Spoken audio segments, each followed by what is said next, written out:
खळबळजनक. डॉक्टर दाम्पत्याच्या घरी सशस्त्र दरोडा, मारहाणीत महिलेचा जागीच मृत्यू. घटनेनं बुलढाणा जिल्हा हादरला. बुलढाणा. मुंबईमध्ये अभिनेता सैफ अली खान यांच्या घरामध्ये मध्यरात्री चोरट्याने लुटून त्यांच्यावर जीवघेणा हल्ला केला.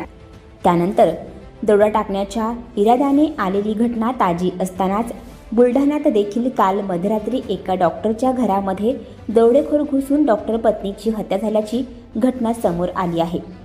जिल्ह्यात एकच खळबळ उडाली. त्यामुळे नेमकं आता मुंबईपासून गाव, शहर, खेडे किती सुरक्षित आहेत हा प्रश्न ऐरणीवर आला आहे. बुलढाणा जिल्ह्यात जीवघेणा दरोडा पडला आहे. लूटमारी करताना दरोडेखोरांनी एका महिलेचा जीव घेतला. दाभाडीच्या बसस्टँड जवळ दातळा रोडवर पशुवैद्यकीय डॉक्टर गजानन टेकाळे यांच्या घरी काल मध्यरात्री हा दरोडा पडला. त्यांच्या पत्नी माधुरी टेकाळे यांचा या दरोड्यामध्ये जीव गेला आहे. घरात पती पत्नी दोघेच होते. 10व्या वर्गात शिकणारी मुलगी सहलीनिमित्त बाहेर होती. सकाळी 5 वाजता सदर दरोडा पडल्याची घटना लक्षात आली, कारण डॉक्टर गजानन टेकाळे बेशुद्ध अवस्थेमध्ये होते, तर त्यांच्या पत्नी माधुरी टेकाळे गतप्राण झालेल्या होत्या. मृतक माधुरी टेकाळे यांचा चेहरा पूर्णपणे काळा पडलेला होता. दरोडेखोरांनी बेडरूममध्ये असलेले कपाट तोडून दागिने आणि कॅश चोरून नेले. झटापटी दरम्यान दरोडेखोरांनी माधुरी टेकाळे यांचा जीव घेतला असावा असा संशय आहे.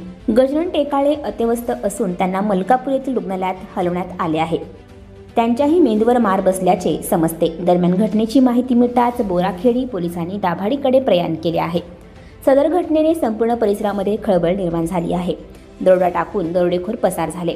सकाळी 5 वाजेदरम्यान जेव्हा टेकाळे यांचे नातेवाईक घरी पोहोचले तेव्हा सदर प्रकार समोर आला. बोराखडी पोलिसांनी घटनास्थळी श्वान पथकाच्या सहाय्याने दरोडेखोरांचा माग काढण्याचा प्रयत्न केला असून पोलीस अधीक्षकांसह वरिष्ठ अधिकाऱ्यांनी घटनास्थळी धाव घेऊन स्थानिक पोलिसांना तपासाबाबत मार्गदर्शन केले. या घटनेने जिल्ह्यात खळबळ उडाली असून दरोडेखोरांना जेरबंद करण्याचे पोलिसांसमोर मोठे आव्हान निर्माण झाले आहे. जिल्ह्यात कायदा व सुव्यवस्थेचा मोठा गंभीर प्रश्न निर्माण झाला असून पोलिसांच्या कार्यक्षमतेवर मोठेच प्रश्नचिन्ह निर्माण झाले आहे. गेल्या काही दिवसात मोताळा तालुक्यात चोऱ्यांचे प्रमाण वाढले आहे. मागील वर्षी वाघजाळ येथे पडलेल्या दरोड्याचा अद्याप उलगडा झाला नाही. तसेच मोताळा शहर आणि बोराखेडी परिसरात झालेल्या मोठ्या चोरांमध्येही पोलिसांना अद्याप यश मिळालेले नाही.